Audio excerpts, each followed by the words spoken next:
Hello friends, income tax के cases की series में आज जो मैटर हम डिस्कस करेंगे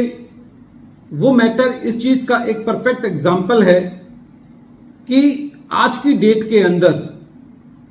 प्रोसीजरल लॉज की वजह से या सीपीसी की आने की वजह से कुछ डिमांड्स इस तरीके की क्रिएट की जा रही हैं जो कि बिल्कुल भी as per income tax law नहीं है, जो कि एक मैकेनिकल तरीके से इनकम टैक्स की रिटर्न्स को प्रोसेस किया जा रहा है। और जो मैक्सिमम लिटिगेशन है, यदि हम आज की डेट में देखें तो वो इन वजह से है कि या तो एसएससी ने जो अपनी इनकम टैक्स की रिटर्न्स फाइल की, उनका सीपीसी कुछ ना कुछ उनको डिसअलाउंस करके भेज रही है, या जहां पर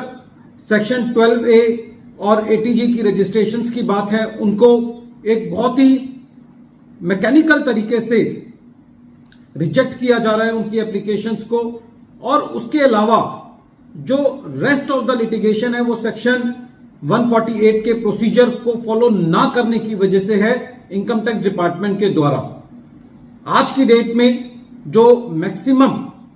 फर्स्ट अपीलेट अथॉरिटी है, चाहे वो सीआईटी अपील हो, चाहे वो सेकंड अपीलेट अथॉरिटी ट्रिब्यूनल हो या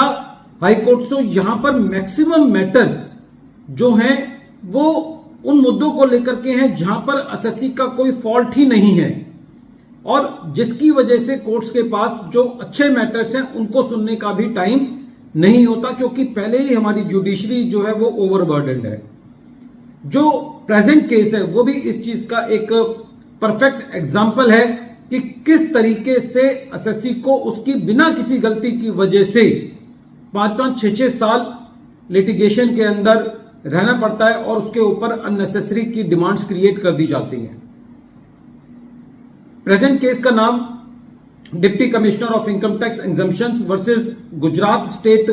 board of school text book है। यह case 113 ITR tribunal short notes 33 पर रिपोर्ट हुआ और इस केस का जजमेंट 1 जुलाई 2024 को आया। यदि हम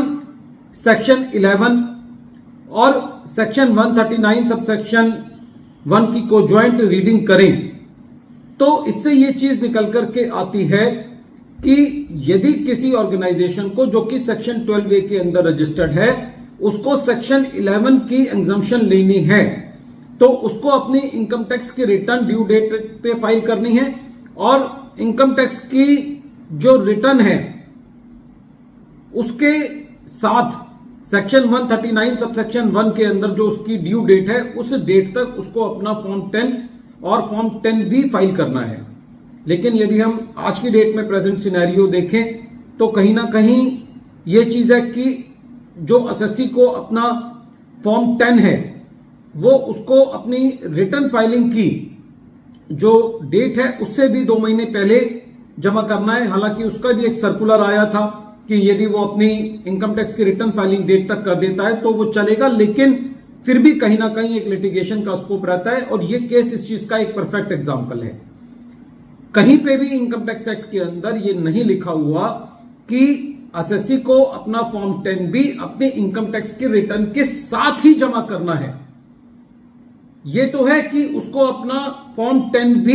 अपनी due date of filing of return तक जमा करना है, लेकिन कहीं पर भी लॉ में ये नहीं है कि यदि एसएससी ने अपनी इनकम टैक्स की रिटर्न पहले जमा कर दी और उसके अगले दिन अपना फॉर्म 10B ऑडिट रिपोर्ट का जमा किया तो उसकी आप सेक्शन 11 सब सेक्शन 2 की एग्जम्पशन को डिनाई कर दोगे। प्रेजेंट केस में एसएससी ने 29 नवंबर 2014 को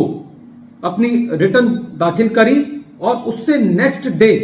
30 नवंबर 2014 को अपना फॉर्म 10B और फॉर्म 10 फाइल किया, जो कि within due date of filing the return of income था सेक्शन 139 सब सेक्शन 1 के अंदर, लेकिन सीपीसी ने उसकी सेक्शन 11 सब सेक्शन 2 की एग्जम्पशन को डिनाई कर दिया। एसएससी सीआईटी अपील के पास गया, सीआईटी अपील ने एसएससी को रिलीफ दिया क्योंकि बिल्कुल क्लियर है लॉ के अंदर कि जो फॉर्म 10B है वो रिटर्न फाइलिंग की डेट तक आप जमा कर सकते हो। लेकिन फिर भी ऐसे ऑर्डर्स को भी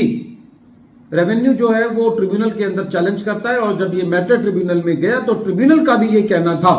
कि यदि एसएससी ने अपना form 10B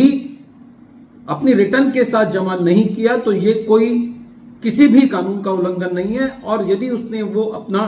form return filing की ड्यू डेट तक सेक्शन 139 सब सेक्शन 1 तक फाइल कर दिया है तो वो एक सफिशिएंट कंप्लायंस ऑफ लॉ है। काफी सारे केसेस में तो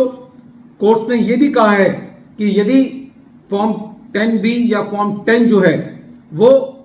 सेक्शन 143 सब सेक्शन 1 के इंटीमेशन की डेट तक भी फाइल कर दिया जाता है तो वो भी सफिशिएंट है। और कई बार एसएससी वहां भी नहीं कर पाता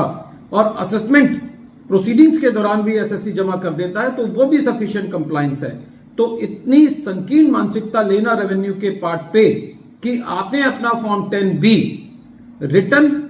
फाइलिंग जिस डेट पे एसएससी ने रिटर्न फाइल किए उसके साथ ही फाइल करना चाहिए था, चाहे एसएससी ने वो रिटर्न फाइलिंग की डेट तक भी जमा कर दिया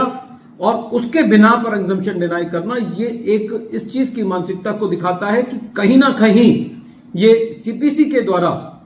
एक मैकेनिकल तरीके से कलरेबल एक्सरसाइज ऑफ पावर भी है। बहरहाल इस केस के अंदर ट्रिब्यूनल ने सीआईटी अपील ने जो रिलीफ दिया था उसको अपील रखा। वीडियो के अंत में एक बार फिर मैं केस का नाम रिपीट कर रहा हूं। केस का नाम है deputy commissioner of income tax exemptions versus Gujarat state board of school text book. और ये case 113 ITR tribunal short notes 33 पर रिपोर्ट हुआ। मैटर अहमदाबाद IT 18 की डी बेंच ने डिसाइड किया और इस केस का जजमेंट 1 जुलाई 2024 को आया। Thank you friends.